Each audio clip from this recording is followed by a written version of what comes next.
Bob, let's look back at Yale. I mean, it was a thrilling game. You said it in your press conference afterwards. Kind of went back and forth. The performance that Chad has put up over the last month. I mean, he was the FCS Player of the Week against Harvard, but he was as good against Yale as he's been in his career, and now he's at some lofty numbers. I mean, he's a chance to break some amazing records this weekend.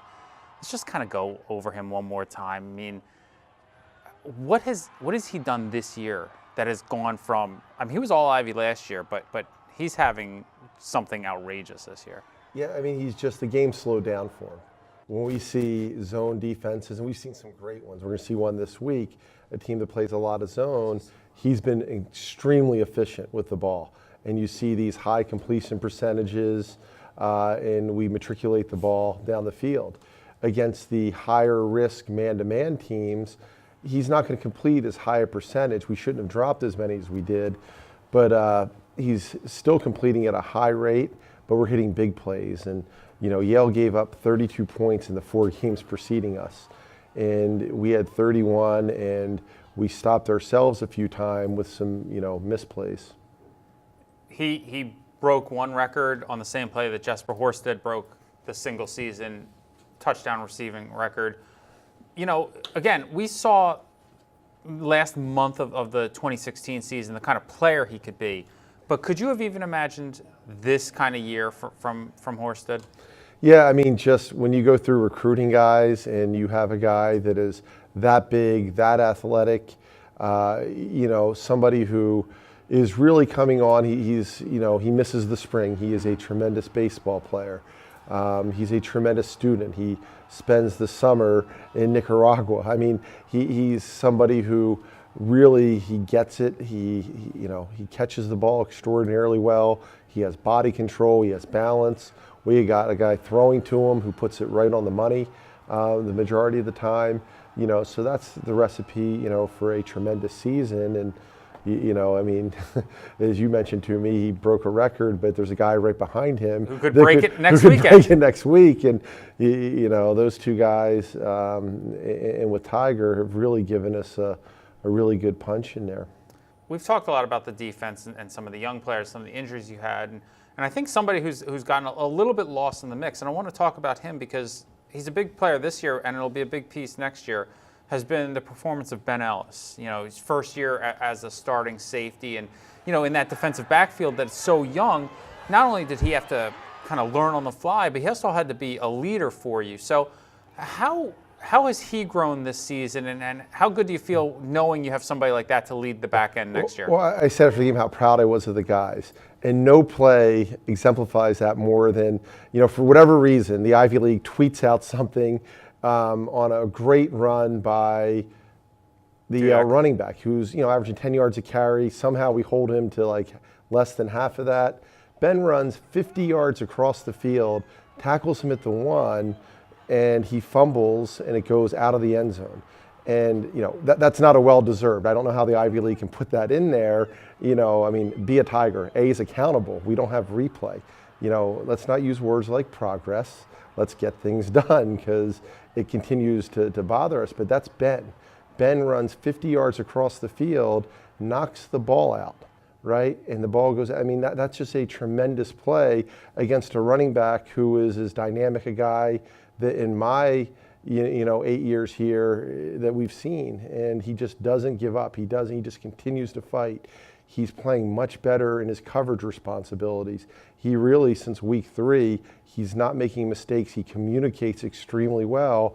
And he's been since day 1 a physical tackler, that way. So he's really come on, and, that's a young group around him, and they respect him, and they, I really feel like our communication on the back end has really jumped about 3 levels during the course of the year. The last 2 weeks, your offense has faced Justin Watson and Zane Dudek, and this week seems like you get a team that's much more balanced. I mean, they have a Hunter Hagdorn, who's the Ivy Rookie of the Year last year, but 5 receivers in the 18 to 20 plus catches, a quarterback in Jack Hennigan with a lot of experience, a running back with Ryder Stone, who you saw plenty of last year. Does it look like a group that just wants to kind of take what the defense gives you and move it down the field? At times, yeah. With Ryder Stone, he's strong, he's explosive, he can make the big run, but he's a lot. When you see statistically, he and Charlie Volker, who is our version of being strong and explosive, are very similar in yards per carry, just the toughness they have at grinding out 4-yard gains to 7-yard gains.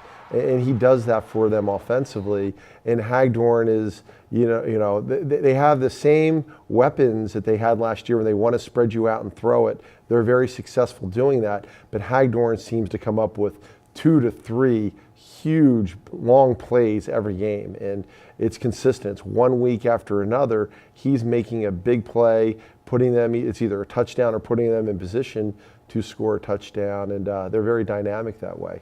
Defensively, they've always prided themselves on being big and physical up front. Should be a good test for your offensive line, which, wants to and has done a good job giving Chad Kanoff time to throw the ball, but maybe the run game, hasn't been as efficient over the last couple weeks. Yeah, they're not only big, they're really strong. I mean, you look right across the board. One defensive lineman next to the other is 6'3", 6'4", 6'5", 285 plus pounds. Their linebackers are big guys, 230, 240 pounds, and they react. Their reactions, their instincts are off the charts. I mean, the second you have a tendency or you move one way, you watch them on film and they see the game and react to it so quickly. And obviously, they're well coached that way. They have great instincts, and they are a physical unit, and they're not giving up points. I mean, the defenses in this league, there's 4, 5, 6 of them that are just playing consistently all year long at a super high level. You get one more this weekend with your senior class.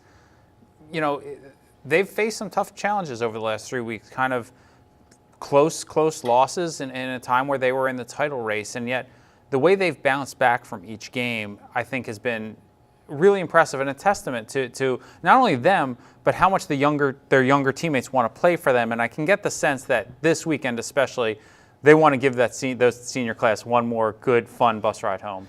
Yeah, they've been, somewhat resilient. We get faced with extreme disappointment, whether it's things, we haven't made excuses. They haven't made excuses all year long, injuries or a bad call or whatever.